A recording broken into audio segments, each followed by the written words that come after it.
पाचोरा तालुक्यातील पशुधनाचे आरोग्य राम भरोसे असून 90,500 पाळीव जनावरे तर 1 लाखाहून अधिक कोंबड्यांचे आरोग्य सांभाळण्यासाठी केवळ 3 पशुधन विकास अधिकारी असून जनावरांचे आरोग्य धोक्यात आले। पाचोरा तालुक्यात एकूण 12 पशुवैद्यकीय दवाखाने आहेत। यात वर्ग 1 चे 7 तर वर्ग 2 चे 5 दवाखाने आहेत। यासाठी पाचोरा तालुक्यात 8 पशुधन विकास अधिकाऱ्यांची आवश्यकता असताना या ठिकाणी केवळ 3च पशुधन विकास अधिकारी कार्यरत आहेत। अमळनेर तालुक्यात अल्पवयीन मुलीशी गैरवर्तन केल्याप्रकरणी अशोक देवराम पाटील वय 58 राहणार वाडकी तालुका चोपडा या 4 वर्षाच्या सश्रम कारावासाची शिक्षा सुनावण्यात आली। तदर्थ व अतिरिक्त जिल्हा न्यायाधीश वन सी.व्ही. पाटील यांनी सोमवारी हा निकाल दिला। एरोंडोल तालुक्यात पावसाळ्यामुळे पद्मालय परिसरात डोंगर मध्यासह दोरेखऱ्यात बहरलेले निसर्ग सौंदर्य, सर्वत्र हिरवळ, मनाला आकर्षून घेणारे निसर्गरम्य वातावरण आणि त्यातच मंगळवारी अंगारकी चतुर्थीचे योग, त्यामुळे मंगळवारी पद्मालयला भाविकांची मोठी गर्दी उसळणार आहे। धरणगाव तालुक्यात हिंगोणे बुद्रुक रस्त्यांची प्रचंड दुरवस्था झाली असून ग्रामस्थ, विद्यार्थ्यांसह वाहनधारकांना तारेवरची कसरत करावी लागत आहे।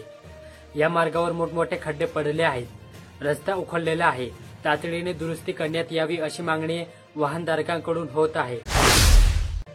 पारोळा तालुक्यात छत्रपती शिवाजी महाराजस्व समाधान योजनेअंतर्गत तामसवाडी मंडळात शिबिराचे आयोजन केले होते। या शिबिरात 1086 ग्रामस्थांना विविध प्रकारचे दाखले, लाभ व सेवा देऊन त्यांचे समाधान करण्यात आले।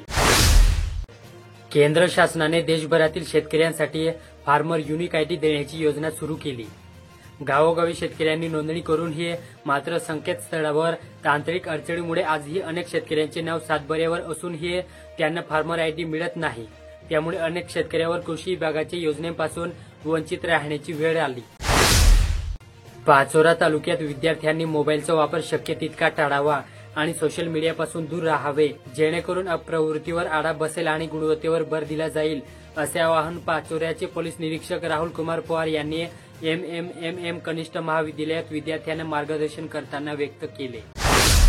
श्रावण महिन्याच्या शेवटी पिठोरी अमावस्येला येणाऱ्या शेतकऱ्यांचा सर्जाराजाचे सण बैलपोळा सणानिमित्त कुंभार बांधवांचा पारंपरिक व्यवसाय अजूनही टिकवत मातीचा बैल बनवण्याची लगबग सुरू झाली। यामुळे हाताला काम आणि संसाराला हातभार लावण्यास मदत होते। बेळगाव शहरातील बसस्थानकासमोरील बळसर कॉम्प्लेक्स परिसरात झाडे झुडपे, काटेरी गवत, साचलेले पाणी आणि घाणीचे साम्राज्य निर्माण झाले। गटाऱ्यांमध्ये माती साचल्याने गटारी जमिनीदस्त झाली असून परिसरात दुर्गंधी पसरली।